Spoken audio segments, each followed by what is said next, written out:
বুধবার সকাল 11টা নাগাদ রায়গঞ্জ বাস স্ট্যান্ড সংলগ্ন রেল স্টেশনের প্রাঙ্গণে অবস্থান বিক্ষোভে সামিল হলো বঙ্গীয় প্রাথমিক শিক্ষক সমিতি।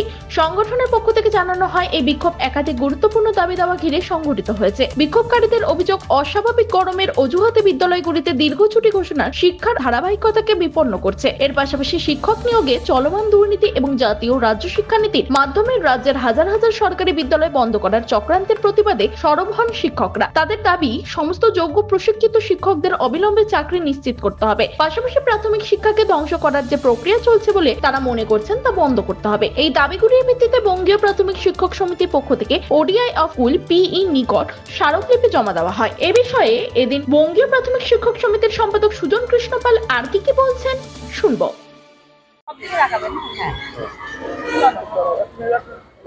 দাদা, আপনার নাম? সুজন কৃষ্ণ পাল। কি দায়িত্বে আছেন? বঙ্গীয় প্রাথমিক শিক্ষক সমিতির উত্তর দিনাজপুর জেলা সম্পাদকের দায়িত্বে রয়েছে। কি কর্মসূচি আপনাদের? আমরা আজকে রায়গঞ্জ অবস্থান বিক্ষোভ ও ডিআর নিকট ডেপুটেশনের কর্মসূচি নিয়েছি। আপনারা জানেন, বিগত বছরগুলো না, এবছরও আমাদের রাজ্যের মুখ্যমন্ত্রী স্বেচ্ছাচারীর ন্যায় অপরিকল্পিতভাবে আবারও গরমের ছুটি ঘোষণা করে দিয়েছেন এবং দীর্ঘকালীন, যেটা আমাদের রাজ্যের সমস্ত সচেতন মানুষকে অবাক করে দিয়েছে। কারণ বেসরকারি ইংরেজি মাধ্যম স্কুল এবং নার্সারি স্কুলগুলি রীতিমতো খোলা রয়েছে, সেখানে পঠন পাঠন চলছে, আর সরকারি স্কুলের ছেলেমেয়েরা বাড়িতে বসে রয়েছে, যা শিক্ষার বেসরকারীকরণের যে পরিকল্পনা তাকেই ত্বরান্বিত করবে। ফলে আমরা এর বিরুদ্ধে গোটা রাজ্য জুড়ে রাস্তায় নেমেছি। আগামীকাল আমাদের বঙ্গীয় প্রাথমিক শিক্ষক সমিতির পক্ষ থেকে সারা বাংলা প্রতিবাদ দিবসও ডাক দেওয়া হয়েছে। আমরা আজকে আমাদের জেলা ডিআর নিকট ডেপুটেশনের কর্মসূচি নিয়েছি, কারণ আমরা মনে করি, আপনারা নিজেরা লক্ষ্য করছেন যে উত্তরবঙ্গের আবহাওয়া রীতিমতো মনোরম বলা চলে, গরমের সেরকম কোনো প্রভাব নেই। পশ্চিমবঙ্গের মধ্যে শুধুমাত্র পশ্চিমের জেলাগুলিতে সামান্য কিছু গরমের প্রভাব পড়েছে। আমাদের সমিতি গত বছরগুলো ন্যায় এবছরও দাবি করছে যে স্বাভাবিক যখন গরম পড়ছে তখন মর্নিং সেশন চালু করা হোক, যেটা কয়েক বছর আগে আমাদের রাজ্যে প্রচলিত ছিল। এবছরও সেটা অনায়াসে করা যেত, কোনো জেলাতে নোটিফিকেশনও হয়েছিল, কিন্তু অদ্ভুতভাবে সেই নোটিফিকেশনকে আবার দুদিন পরে বাতিল করা হয়েছে।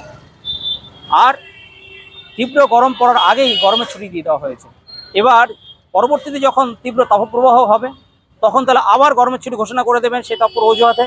তাহলে দিনের পর দিন যদি সরকারি স্কুলগুলো এভাবে গরমের অজুহাতে বন্ধ থাকে, তাহলে স্বাভাবিকভাবেই অভিভাবকরা তাদের ছেলে মেয়েদের সরকারি স্কুলে পাঠাবেন না।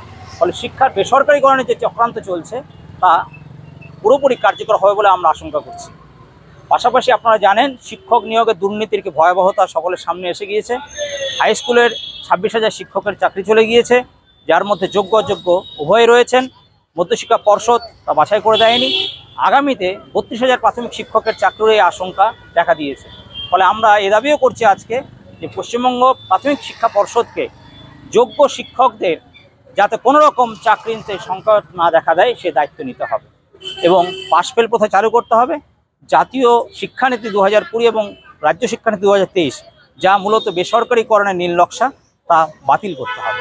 এই দাবিগুলোতেই আমরা আজকে অবস্থান বিক্ষোভ কর্মসূচি অংশগ্রহণ করেছি। পাশাপাশি আমরা ডিআর নিকট দাবিপত্র পেশ করব। তবে শিক্ষার অধিকার রক্ষায় রাস্তায় নামলেন শিক্ষকরা। বিদ্যালয় রক্ষার লড়াইয়ে প্রশাসনের হস্তক্ষেপের দাবি উঠল। উত্তর দিনাজপুরের রায়গঞ্জ থেকে বিশেষ প্রতিনিধি report, Times 14 Bangla.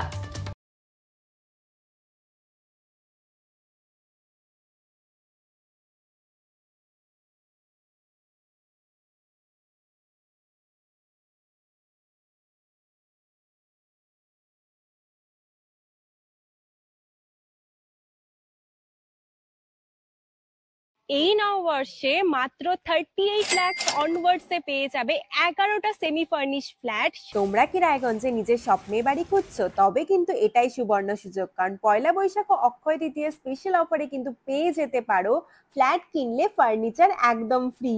Jaish Greens কিন্তু তোমাদের জন্য নিয়ে চলে এসেছে রায়গঞ্জে প্রথম রেরা অ্যাপ্রুভ ফ্ল্যাট। সেখানে কিন্তু premium 2 BHK 3 BHK 4 BHK flats পেয়ে যাবে, আর সাথে থাকছে 15টিরও বেশি আধুনিক সুযোগ সুবিধে, যেমন সুইমিং পুল, আধুনিক জিম, বাচ্চাদের খেলার জায়গা, community hall, badminton court, 24/7 CCTV নিরাপত্তা, আরো অনেক কিছু। তো এখন নিশ্চয়ই ভাবছো লোকেশনটা কোথায়? ওই যে দেখো কর্ণচড়া মোটর কালীবাড়ি, তার একদম পাশেই কিন্তু জেইচ গ্রিনস। তো দেরি কিসের? আজই সাইট ভিজিট করতে স্ক্রিনে দেওয়া নম্বরে কল করে নাও, আর ভিডিওটা ভালো লাগলে ছড়িয়ে দিও। আপনি কি কিডনি রোগে ভুগছেন? তাহলে আর দেরি না করে আজই আসুন আপনার এলাকার একমাত্র বিশ্বস্ত প্রতিষ্ঠান জীবন রেখাতে। এখানে বিশেষজ্ঞ নেফ্রোলজিস্ট ডাক্তাররা লেজার ট্রিটমেন্টের মাধ্যমে রোগীদের সমস্ত ধরনের কিডনির এবং প্রোস্টেটের অপারেশন করে থাকেন। রোগী দেখছেন nephrologist doctor Arkaprava Chakraborty, SSKM hospital, Kolkata. Doctor Sunil Kumar, Apollo hospital, Kolkata. Doctor Pinaki Mukherjee, NRS hospital, Kolkata. এছাড়াও এখানে প্রতিদিন অপারেশন করছেন ও বহির্বিভাগের রোগী দেখছেন ইউরোসার্জন ডক্টর আতার কাশিম, PG হসপিটাল, কলকাতা। তাছাড়াও এখানে স্বাস্থ্যসাথী কার্ড ও ওয়েস্ট বেঙ্গল হেলথ স্কিমের সুবিধা রয়েছে। আমাদের ঠিকানা রায়গঞ্জ, উকিলপাড়া। বিশদে জানতে কল করুন 8373066655 অথবা 8373066644 এই নম্বরে।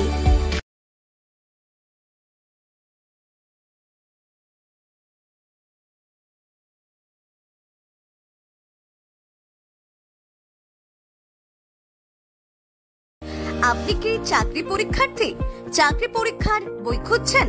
তাহলে আজই চলে আসুন সৌরভ বুক অ্যান্ড ম্যাগাজিন সেন্টারে। এখানে BSc, WBCS, bank, rail, ICDS, nursing, ANM এবং GNM সহ কেন্দ্রীয় ও রাজ্য সরকারের সকল চাকরির পরীক্ষার বই ও ম্যাগাজিন পাওয়া যায়। আমাদের ঠিকানা হরিমোড়, মোহনবাটি, রায়গঞ্জ। বিস্তারিত জানতে যোগাযোগ করুন 9002904090 অথবা 9434347016।